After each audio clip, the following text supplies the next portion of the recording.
Pada zaman dahulu, di daerah Batu Bintihan di bagian sebelah barat Pegunungan Meratus, Kalimantan Selatan, hiduplah dua orang bersaudara yang bernama Ayuh dan Bambang Siwara.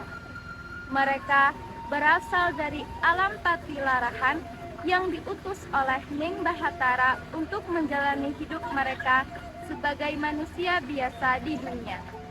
Untuk menjalani kehidupan sehari-hari, mereka dibekali sebuah buku yang berisi tentang berbagai macam ilmu pengetahuan sebagai tanda persaudaraan. Keduanya sepakat untuk membagi buku petunjuk itu. Lalu, buku itu mereka penggal menjadi dua bagian secara diagonal, sehingga buku itu disebut juga buku Barincung. Ayuh dan Bambang Siwara menerimanya dengan senang hati, dan sempat mereka mempelajari isi buku itu. Tiba-tiba, tempat mereka dilanda banjir besar. Tanpa pikir panjang, Ayuh segera menelan buku itu.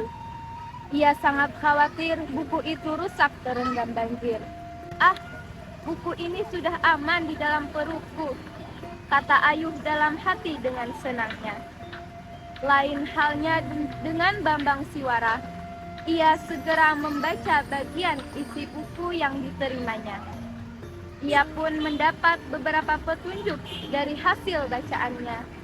Salah satunya adalah apabila terjadi banjir besar, batang bambu dapat dijadikan sebagai rakit yang akan mengapungkannya sampai surut. Itulah yang digunakan oleh Bambang Siwara. Semakin lama, genangan air semakin tinggi.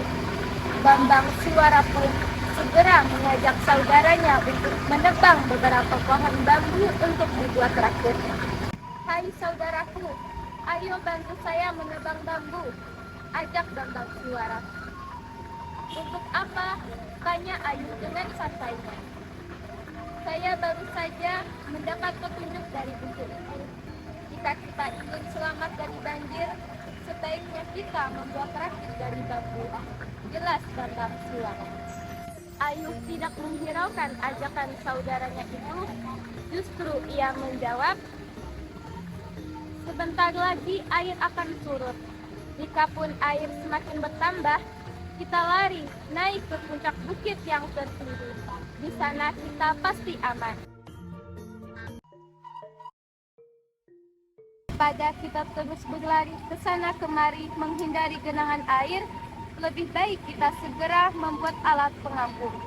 Justru kita jauh lebih aman sambil menunggu air surut kembali." Bambang Siwara kembali memberikan saran kepada saudaranya.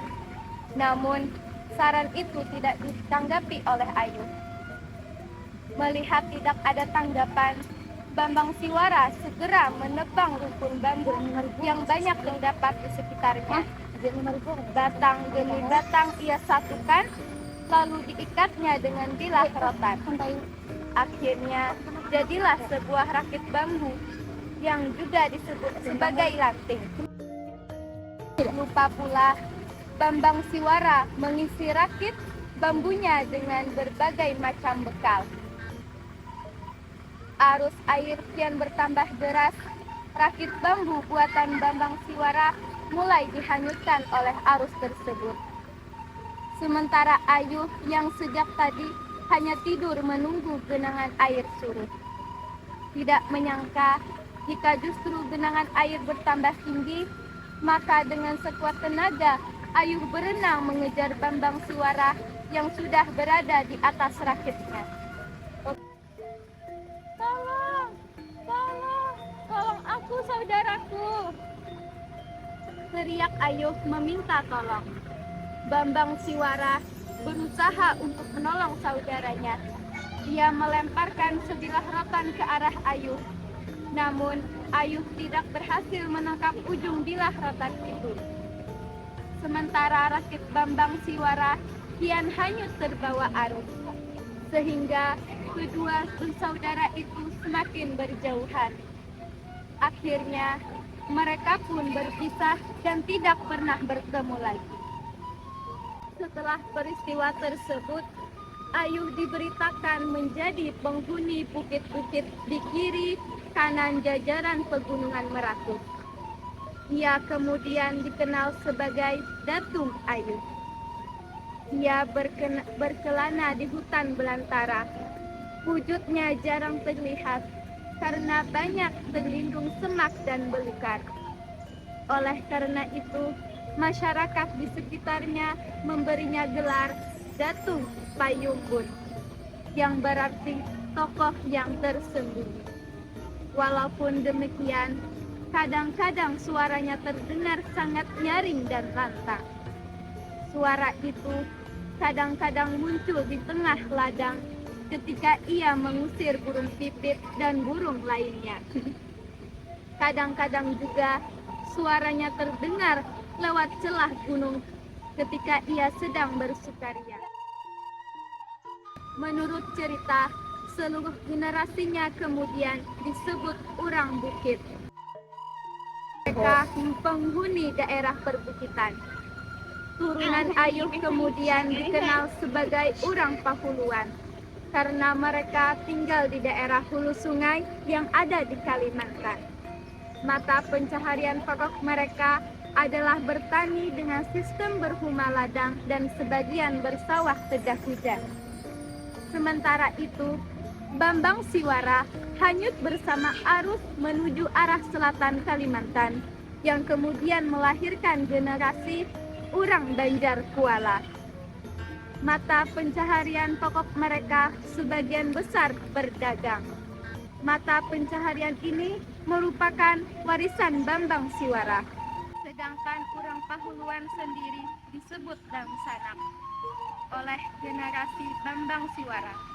Hal ini mengingatkan bahwa kedua rumpun tersebut semula berasal dari dua badan sanak. Adapun nilai moral yang terkandung dalam cerita di atas adalah pentingnya menuntut ilmu. Hal ini tercermin pada sikap Bambang Siwara ketika ia dan saudaranya Ayuh dilanda banjir.